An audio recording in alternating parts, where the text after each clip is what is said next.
My name's Hezekiah Martin Chege. I am very pleased to be able to share our story. And I am a pastor, and I am also very passionate about the environment. I am currently the Managing Director of Strategic Innovative Solutions Initiative, which is CC Kenya. And basically what we do is to conserve wetlands in Kenya. That is our area, and we are also into the space of sanitation. Together with me is Ann Chege, my lovely wife, and I would that she also introduces herself. Okay, thank you so much for the invite. My name is Ann Chege. I'm a professional counselor.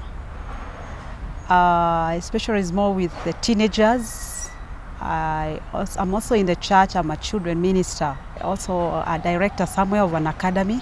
And we are the Cheges. This is our love story.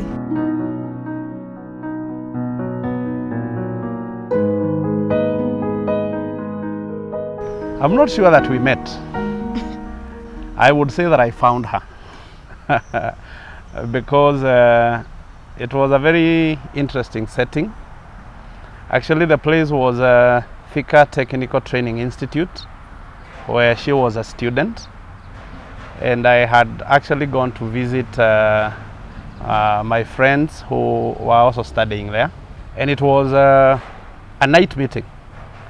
Popularly what they used to call, I don't know whether it still exists, but they used to call it the Elders' Night.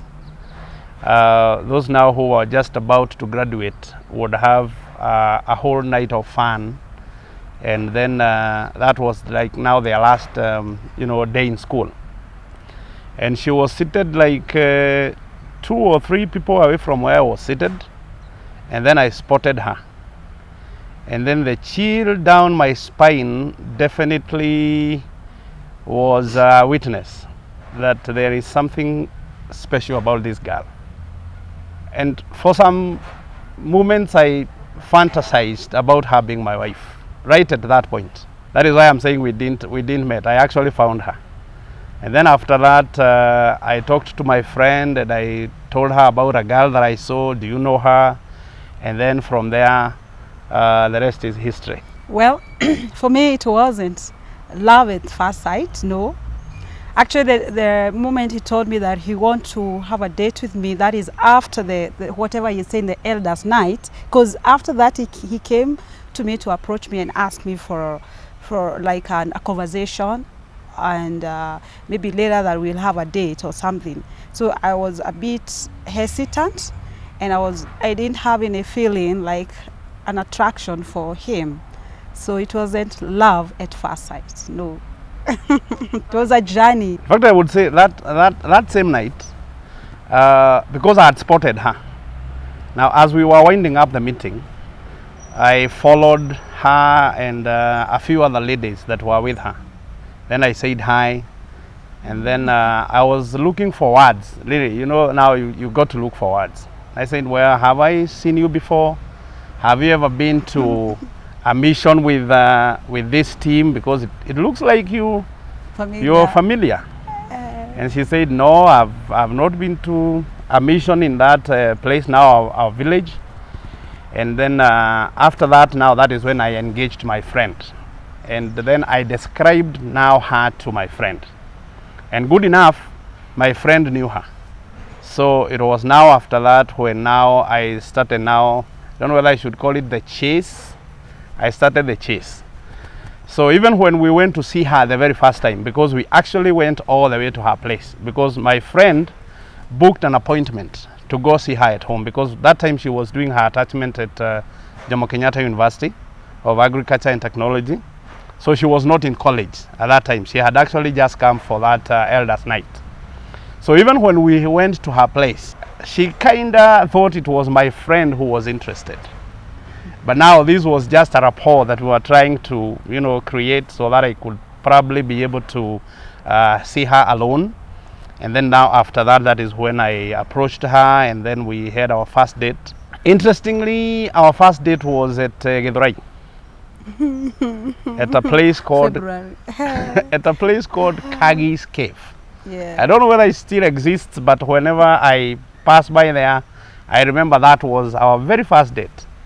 And then I made a good mess of myself because I was very anxious. You know, this is someone that really you're meeting like for the very first time. So I was a bit anxious and a bit shy. But then I think that kind of worked very well because she kind of sympathized with me a little bit and gave me an audience. And then after that, now we started having more dates and more time together. Well, it had not clicked yet that he want to propose to me. I thought he want maybe us to become friends, like just walk as friends, but not to propose. But I remember during that first out, he proposed to me, and like I was shocked because I really didn't have his feelings at that time. He was just a brother like any other.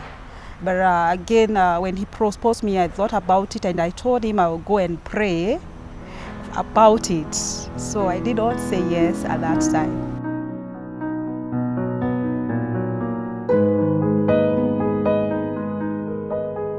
As we say that this is a love journey, it was really a journey for us. There's a time he invited me again. After that meeting, there was another meeting that we really met in Thika, because as you have heard, I was schooling in Thika, actually Thika Technical, and some who will be watching this, they'll know that. So that place was called Markfast Hotel. I remember we went to that place and we sat and he told me, "Did you pray about it?" I told him, "Yeah." And he asked me, "What is it now? What about it?" And it was like, it's a yes. That was an interesting journey, I would say, because it was a journey full of ups and downs. First of all, both of us are students. I was actually a first-year student at the Kenya Assemblies of God East University. I was pursuing my bachelor's degree in Bible and theology, and most definitely having come from a very humble background, I was really struggling. So even being able to probably afford fare to go see her was really a challenge. So it looked like you know, a long distance relationship. But I remember there was a cousin of mine who was working in Thika who really used to bail me out. Like whenever I would come to see her and I wanted to take her out, she would sometimes foot the bill for, that time it was just chicken and and fries, you know. But that was too much actually for me at that time. So, but I would say we had our times, and at some point we felt like it wasn't working, so we stayed apart for some time. So we parted for, is it how many years? About 2 years. 2 years. Yeah. We parted for 2 years, and actually I remember it's me who came back to him in a place where he was teaching.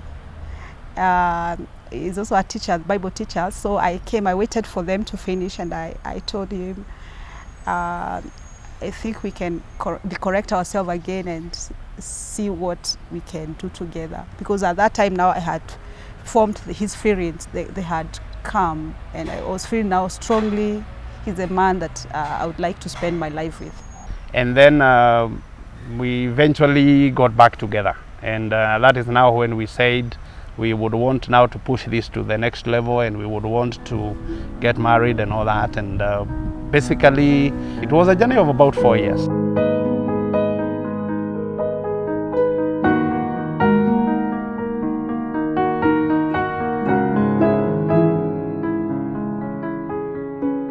It actually took a year.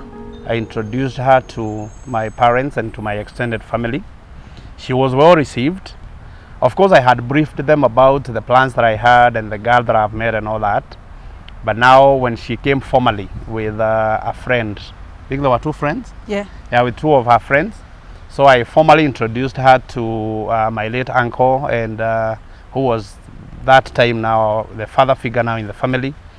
And then everybody else, she was well received, and then that is when now she later took me now to see her parents. Now I was supposed to go with a friend. Now this is now the interesting bit. A friend of mine called Richard. So he's the one who was supposed now to, you don't just go alone. So my friend was so late, and I felt like he was taking too long. So she was very surprised to see me knocking at their gate alone. I mean, I'm not sure that she was ready to take that. Well, generally I'm a very courageous person. So I knocked at the gate, I went in, and then I greeted them. We sat, we had our time together. And then now, the elephant in the room now was to introduce myself and say why I am here. But I will tell you that I did it. I actually did it. I said I am here because I have a friend here, and she's the love of my life, and I would want to push it to the next level. And the next time I'm coming, I want to come with my parents, and then we want to start the negotiations. And that was it. At first I was a bit apprehensive. I wasn't sure that I would be able to introduce the subject, but then it came out nicely, and then now that is when now we started the plans.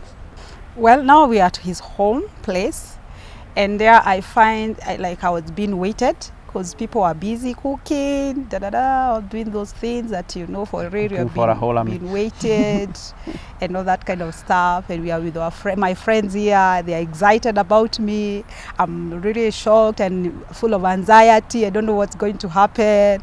I don't know how they are going to receive me, and all that. But good enough, they received me well, and I will not complain about their receiving me. The next time now we came with our parents.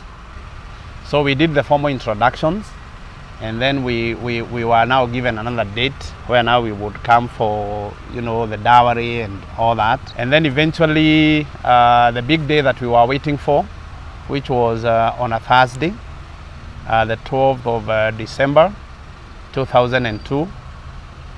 So that day came, and we had a great day actually of our wedding. And it was a lot of fun, and then after that, then we get into marriage. As you said, yes, which was on the 12th, that is December, on a holiday, actually on a Thursday.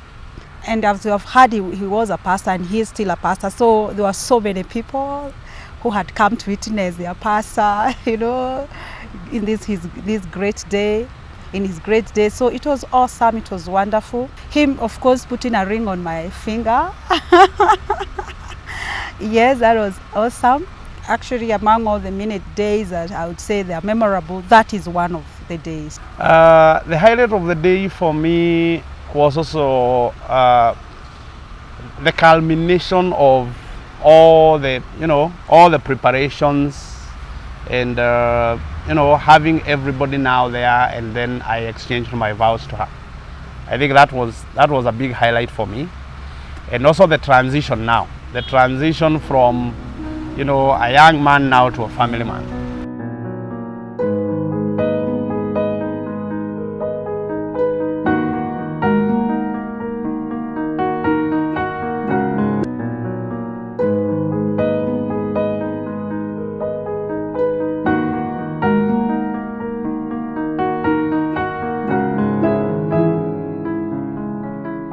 It has been rosy for us. It has been a good journey, by and large. And in essence, life is two-dimensioned, I would say. There are times when you enjoy each other, and there are also times when you have to endure each other. Considering that, temperamentally we are very different. So the bonding and getting into blending very well with each other. The first 5 years, I would say, were a little challenge for us, because this is the time. You see, now we had a long time from the time when we actually started dating to the time when we got married was quite some time.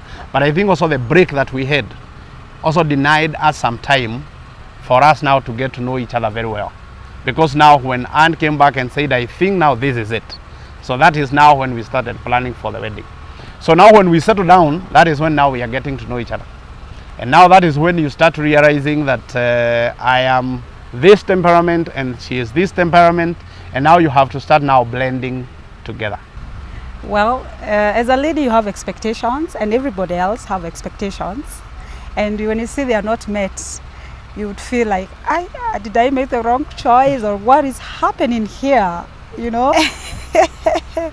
Well, you know, he was a pastor, and I was expected to do a lot in the church as a pastor's wife. And kind of I had to accommodate so many people in my life that I'm not an extrovert, I'm an introvert, but I have part of extrovert in me. He is an extrovert. So you can imagine now myself being a person that I'm receiving all the visitors in the home. I have to cook, to arrange so many things and all that. These things that I was not really prepared psychologically coming to me. It was not really easy for me. But by God's grace, He helped me. But again, as you have heard, it was rosy, kind of a giant. So there are thorns all over. But also there are many times that we have enjoyed together, and we still do.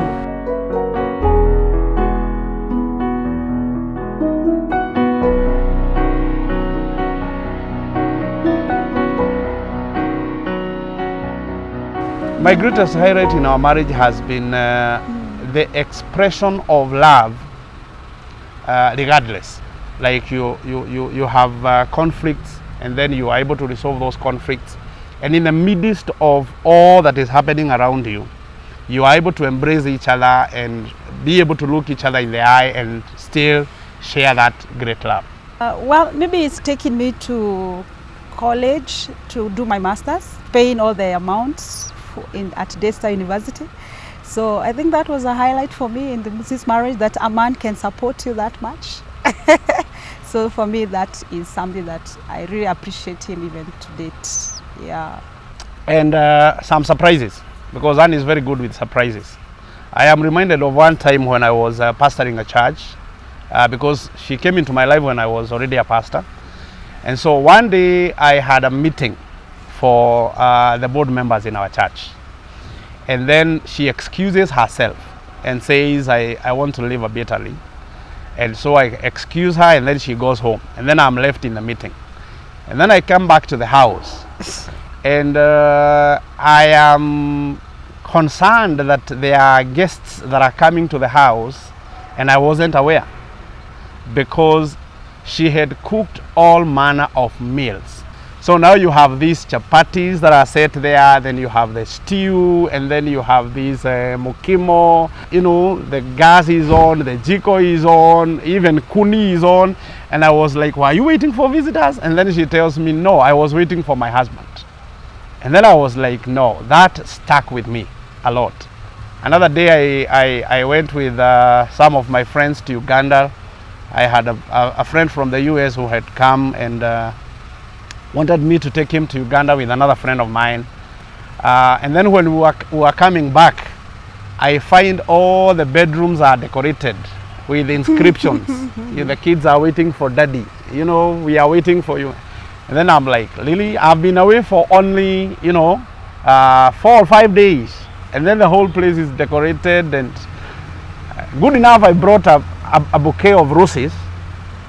At least, I had also planned the meeting and the comeback. But then the surprise that I got in the house was like he was waiting for somebody else, not me.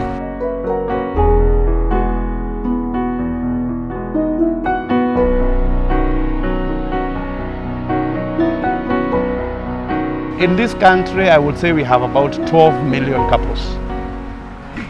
And I would categorize these 12 million couples probably in 5 basic categories.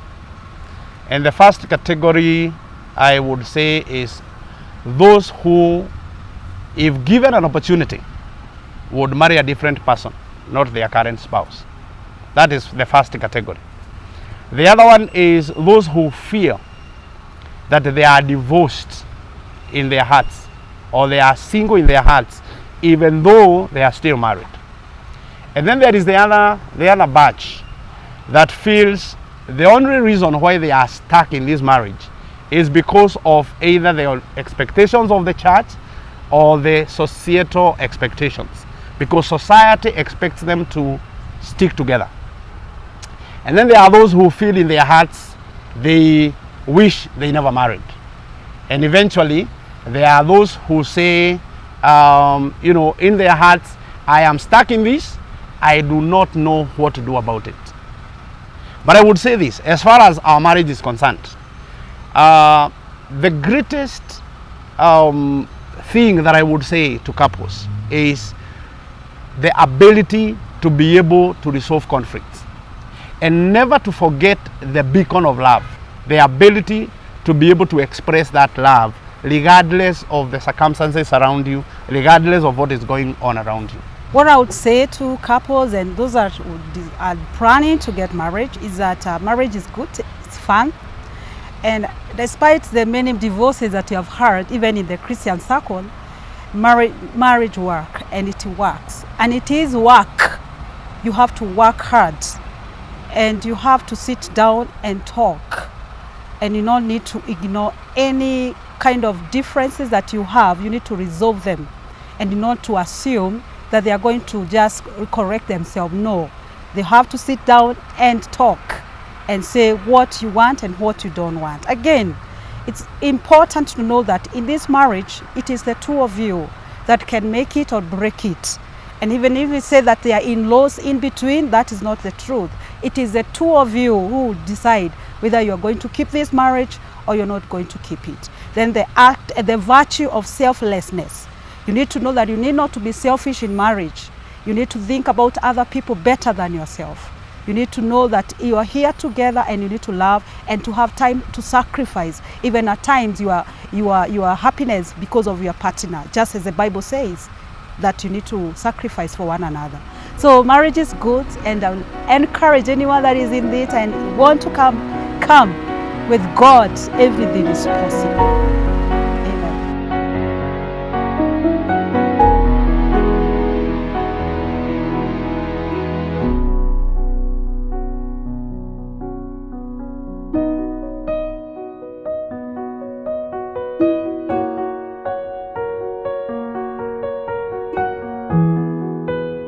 Yeah, actually it's just here in my heart. So these are my words to you, the love of my heart that has been there for me for many times, and that you are still together with me even now.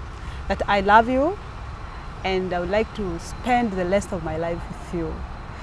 And I'm not like planning to quit, because I'm here to stay. There have been ups and downs in our life, but the beautiful thing is that we are still together. You are a very caring person, and you're not only a caring person, very concerned. And despite your temperaments as being different from each other, there are things that you are just perfect, and I always admire, and I say that I am the luckiest woman. I mean that God gave me you so that you may be my partner. So thank you so much for your patience, and more for your compassion. God bless you. Man, thank you. I appreciate that. Yeah, that is those are beautiful words. Yeah, and from the depth of my heart, I would want you to know that I love you. And I am also eager to spend the rest of my life with you. Every day is a journey, and I am happy living that life and living that journey. I would say pretty much of what I am today is actually what you have made me. The patience that I have seen, and the expression of love, and the ability to be able to express really what you feel has really made me what I am today. I appreciate every day with you. I'm no longer just desiring to spend the rest of my life with you, but it is a decision that I have made. And if I were given an opportunity to make that decision again, I would still make that decision. And I still remember those days when we were meeting, and I feel like we are still reliving those moments and those days. Yes, I love you. Thank you so much. Yeah, I love you too.